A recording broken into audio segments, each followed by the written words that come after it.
मित्र कैसे होते हैं? कुछ अच्छे भी होते हैं और कुछ बुरे भी होते हैं। बुरे नहीं कह सकते हैं, नासमझी के भी मित्र होते हैं। इस चित्र में आपको क्या क्या नजर आ रहा है? भालू, एक व्यक्ति यहाँ लेटा हुआ है, एक व्यक्ति यहाँ पेड़ पर चढ़ा हुआ है। दोनों व्यक्ति क्या है? मित्र है ये, है ना? और जंगल है यहाँ पर, ठीक है। चलो कहानी शुरू करें।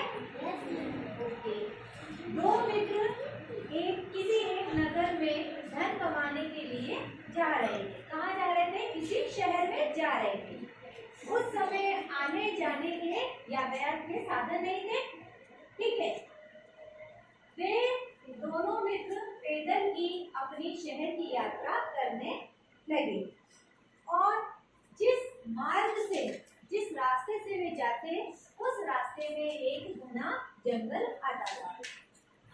उस जंगल में शेर, भालू, रीछ, चीता, हाथी सभी प्रकार के जानवर रहते हैं।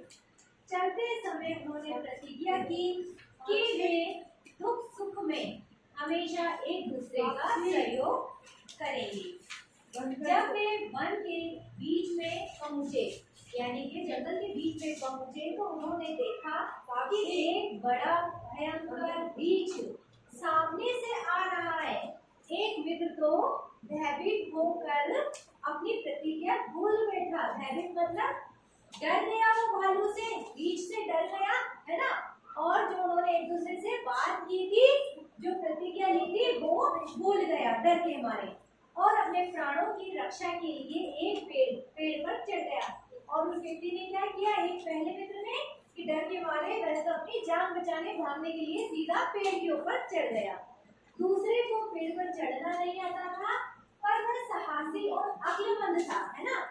दूसरे मित्र को पेड़ पर चढ़ना तो नहीं आता था, लेकिन उसने बुद्धि से काम लिया और वह डरा नहीं, वह साहसी था।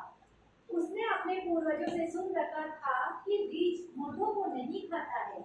उसे भी एक उपाय सूझाकर अपनी सांस को रोककर शव की तरह धरती पर लेट गया। उसने क्या दिमाग लगाया कि मेरा मित्र तो पेड़ पर चढ़ गया, उसकी जान तो बच जाएगी, मैं क्या करूं? तो उन्होंने अपने दादा से या किसी अन्य लोगों से कहानी सुन रखी थी कि रीछ शव को या फिर मुर्दे व्यक्ति को नहीं खाते। उसने अपनी सांस को रोका 5 मिनट, है ना? 5 से 10 मिनट के बीच रीछ उसके पास आया और उसने कहा कि यहाँ पर एक व्यक्ति पड़ा हुआ है। उस व्यक्ति को सूंघा और उसे मरा हुआ समझकर अपनी राह बदल ली। रीछ ने क्या किया? उस सांस रोके हुए व्यक्ति को सूंघा। अगर सूंघने पर उसकी सांस आ जाती या उसने श्वास छोड़ देता हो तो उसको वो खा जाता, लेकिन उसने सांस नहीं रोकी उस व्यक्ति ने। और रीछ ने समझा ये तो शव है, शायद ये तो मुर्दा है, मरा हुआ व्यक्ति है, यहाँ से चलते हैं। रीछ के दूर जाने पर पेड़ पर चढ़ा हुआ मित्र नीचे उतर आया और हंसी करता हुआ पूछने लगा, रीछ ने आपके कान में क्या कहा था? जो उसका पहला वाला मित्र था उसने कहा कि मैं तो पेड़ पर चढ़ गया था और तुझे तो पेड़ पर चढ़ना भी नहीं आता है और तू धरती पर लेटा हुआ था, ठीक है। तो रीछ ने भाई आपके कान में क्या बोला ऐसा जिससे आप एकदम निश्चित होकर वापस खड़े हो गए? दूसरे मित्र ने उत्तर दिया, मित्र उसने कहा था कि स्वार्थी मित्रों से सदा सावधान रहो। जो धरती पर लेटा हुआ व्यक्ति था ना, उसने कहा अपने मित्र को कि मुझे रीछ ने कान में कहा कि जो ये असत्य मित्र होते हैं, जो स्वार्थी मित्र होते हैं, उनसे हमेशा दूर रहो, उनसे हमेशा सावधान रहो, ये मुझे रीछ ने कहा था। यह उत्तर सुनकर वह मित्र लज्जित हो गया। लज्जित मतलब उसको पहले वाले मित्र को शर्म आई कि मुझे ऐसा नहीं करना था, मैं तो पेड़ पे चढ़ गया, मुझे भी अपने मित्र को हाथ पकड़कर पेड़ पर चढ़ाना था। और उसने दूसरे मित्र से क्षमा मांगी, माफी मांगी। बच्चों सदा याद रखें, सच्चा मित्र वही होता है जो मुसीबत में काम आता है।